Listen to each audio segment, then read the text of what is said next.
बिस्मिल्लाहिर्रहमानिर्रहीम अस्सलातु वस्सलामु अलैका या सय्यदी या रसूल अल्लाह अस्सलातु वस्सलामु अलैका या सय्यदी या हबीब अल्लाह।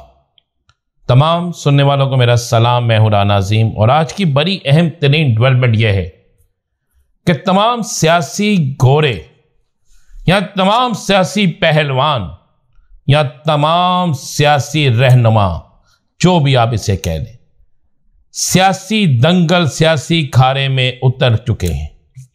पीपल्स पार्टी बिलावल भुट्टो को हर सूरत में वजीर आजम बनाने, मुस्लिम लीग नून नवाज शरीफ को वजीर आजम बनाने और अब जहांगीर तरीन ने भी वजीर आजम की दौड़ में शामिल होने का इशारा दे दिया है। मेरे अहम तरीन जराए बाकायदा इस बात का इंकशाफ कर रहे हैं कि इन तमाम लोगों के मैदान में आने के बावजूद भी इन तीनों सियासी जमातों में से किसी भी एक सियासी जमात का वजीर आजम नहीं होगा। ये बात बड़ी क्लियर और साफ है। अगली खबरें तो रोजाना चलेंगी। बड़ा तेज मैच शुरू हो गया है, बल्कि T20 भी नहीं, वनडे भी नहीं, अब T10 शुरू हो गया है। और ये ऐसा T10 सियासत का शुरू हुआ है कि इसमें तमाम की तमाम टीमें अपनी तरफ से वर्ल्ड कप सियासत का जीतने की तैयारी में हैं, लेकिन होना वही है जो बेहतरीन परफॉर्मेंस करेगा, जीतेगा वही जो अच्छी परफॉर्मेंस करेगा। खबर मैं आपको ये दे रहा हूं और ये बड़ी खबर है। इस खबर को आज के दिन में, टाइम में, वक्त में नोट कर लीजिएगा। पाकिस्तान की सियासत में बड़ा भूचाल आने वाला है। 12 बड़े नाम मैं पहले भी इशारा कर चुका हूं, अगले चंद दिन में पीटीआई में शमूलियत करने वाले हैं। इन बड़े नामों की शमूलियत के बाद सियासी खारे में एक भूचाल भी आएगा। कई पहलवान खारे में दंगल से पहले ही खारे से बाहर हो जाएंगे। आइंदा आने वाले दिन पाकिस्तान की सियासत में इंतहाई अहम तरीन दिन गिने जा रहे हैं। बहुत सा इंटरनेशनल प्रेशर बहुत सी चीजों को बेहतर करने के लिए भी इस्तेमाल हो रहा है, जबकि बहुत सी सियासी जमातें जो अपना केस किसी और तरीके से पेश कर रही थी, अब अवामी तौर पर उनको यह रद्द अमल मिल चुका है कि आने वाले दिनों में उनकी जगह नहीं है, बल्कि आने वाले दिनों में पाकिस्तान के अंदर सियासत में ऐसे चेहरे सामने आएंगे जिन चेहरों के हवाले से यह कहा जा रहा था कि ये चेहरे माइनस हो रहे हैं। आसिफ अली जरदारी एक दफा फिर नवाज शरीफ के साथ राब्ते में आ चुके हैं। मौलाना फजलुर रहमान राब्ते में आ चुके हैं। जो मैं खबर आपको देने जा रही है बड़ी अहम खबर है, इसको नोट कर लीजिएगा। प्लान यह बना है कि बज़ाहिर ये तमाम सियासी जमातें एक दूसरे के साथ राब्ते में भी रहेंगी और एक दूसरे के खिलाफ इलेक्शन भी लड़ेंगी, लेकिन जो ही इलेक्शन का रिजल्ट आएगा तो ये तमाम सियासी जमातें दोबारा से फौरी तौर पर एक नई पीडीएम बनाएंगी और फिर उस नई पीडीएम में हुकूमत की जाएगी। यानी हुकूमत जो है, उस नई पीडीएम जो है वो मिलकर हुकूमत करेगी।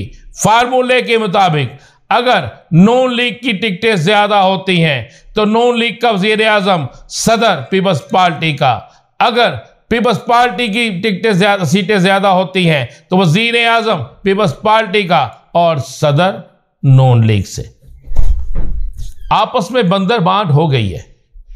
लेकिन अगर इन तीनों जमातों की, बल्कि 11 जमातों के, 12 जमातों के, जितनी भी जमातें हैं, मिलकर भी उतने अरकान असम्बली ना बन सके, आजाद डालकर भी ना बन सके, तो फिर क्या होगा?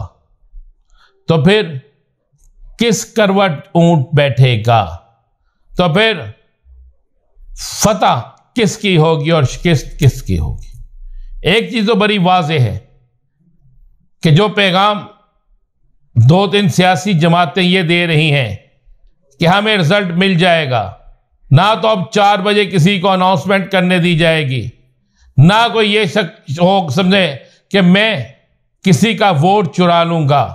پاکستان کے ادارے، پاکستان کی عوام اور پاکستان کی سیاسی جماعتیں اپنے ووٹ کی حفاظت، اپنے رزلٹ کی حفاظت نہ صرف کریں گی بلکہ غیر ملکی مبصرین، پاکستانی مبصرین اور پاکستانی میڈیا اس طریقے سے، اور خاص کر پاکستان کی عدلیہ، اس الیکشن کو صاف اور شفاف بنانے کے لیے اپنا رول ادا کریں گے، کیونکہ اس رول کے بغیر کسی بھی غیر منصفانہ الیکشن کو جہاں نہ سیاسی جماعتیں تسلیم کریں گی اور نہ ہی اسے انٹرنیشنل قوتیں یا انٹرنیشنل مبصرین، انٹرنیشنل وہ تمام NGOs جو اس چیز کو دیکھتی ہیں وہ اس کو تسلیم کریں گی۔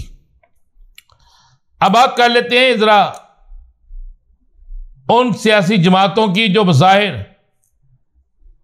ناراض نظر آتی ہیں۔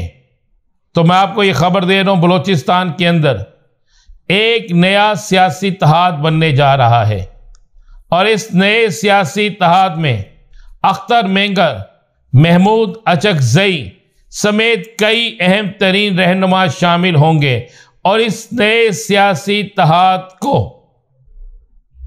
ہر صورت میں، بلکہ یہ نیا سیاسی اتحاد ہر صورت میں پیپلز پارٹی اور نون لیگ دونوں کی مخالفت میں ووٹ دے گا، ان کی مخالفت میں جائے گا اور ان کی حکومت کا حصہ نہیں بنے گا۔ یہ میٹنگ کسی ایک جگہ ہو چکی ہے۔ اب میاں نواز شریف صاحب چونکہ دعویٰ کر رہے ہیں کہ ان کی سزا ختم ہو گئی، ابھی اس کا فیصلہ نہ ہوا ہے، نہ ہونا تھا، نہ ہو سکتا تھا، کیونکہ ابھی فیصلہ ہونا کسی اور طرف سے ہے، عدالت عالیہ سے ہے۔ تو اس فیصلے کے بعد نواز شریف بھی الیکشن لڑتے ہیں یا نہیں، یہ فیصلہ ہوگا۔ لیکن میرے پاس اطلاع یہ ہے کہ نواز شریف صاحب کو کہا گیا ہے کہ آپ 4 حلقوں سے الیکشن لڑیں، اور آپ ان 4 حلقوں سے الیکشن لڑ کے یہ ثابت کریں کہ آپ پاپولر ترین لیڈر ہیں۔ لیکن نواز شریف صرف 2 حلقوں سے الیکشن لڑیں گے، جبکہ چیئرمین PTI 4 حلقوں سے الیکشن لڑیں گے۔ آصف علی زرداری، بلاول بھٹو زرداری 2 حلقوں سے الیکشن لڑیں گے، جبکہ مولانا فضل الرحمان بھی 2 حلقوں سے الیکشن لڑیں گے۔ باقی سیاسی جماعتوں کے رہنما شاید اپنے اپنے حلقوں سے الیکشن لڑیں، لیکن اس کے علاوہ ان کے پاس راستہ کوئی نہیں ہوگا۔ لیکن یہ بتا دوں کہ اگلے چند دن میں بڑی خبریں آنے والی ہیں، اور ان بڑی خبروں کے بعد سیاست بدلنے والی ہے۔ اجازت دیجیے، اللہ حافظ۔